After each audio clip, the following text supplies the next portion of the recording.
அஸ்ஸலாமு அலைக்கும். எல்லாரும் எப்படி இருக்கீங்க? இன்னைக்கு சண்டே. ஸோ மார்னிங் கொஞ்சம் லேசியா தான் போச்சு. அதுக்கேத்த மாதிரி என்னோட பேபியும் இன்னைக்கு கொஞ்சம் லேட்டா தான் எந்திரிச்சாங்க.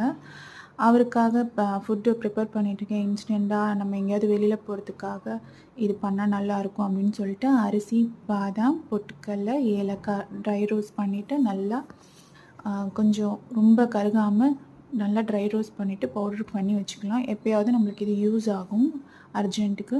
நாங்கள் பரவேற்காடுக்கு தான் போகலான்னு டிசைட் பண்ணியிருந்தோம். ஸோ எல்லோரும் ஃபேமிலியோடு கிளம்பிட்டோம். அங்கே தான் போய் நாங்கள் சாப்பிட்டோமே. நாங்கள் போனதே அங்கே 3:00 ஆகிடுச்சு.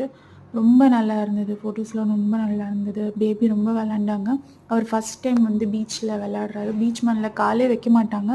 பட் அந்த பீச்சில் ரொம்ப சாஃப்டாக இருந்தது மண். ஸோ நல்லா விளாண்டுட்டு இருந்தாங்க. வரத்துக்கே 8:00 ஆகிடுச்சு. ரிட்டர்ன் ரோடெல்லாம் ரொம்ப பயங்கரமாக இருட்டாக இருந்துச்சு. டின்னர் நாங்கள் ஆல்ரெடி நிறையா சமைச்சதுனால அதுவே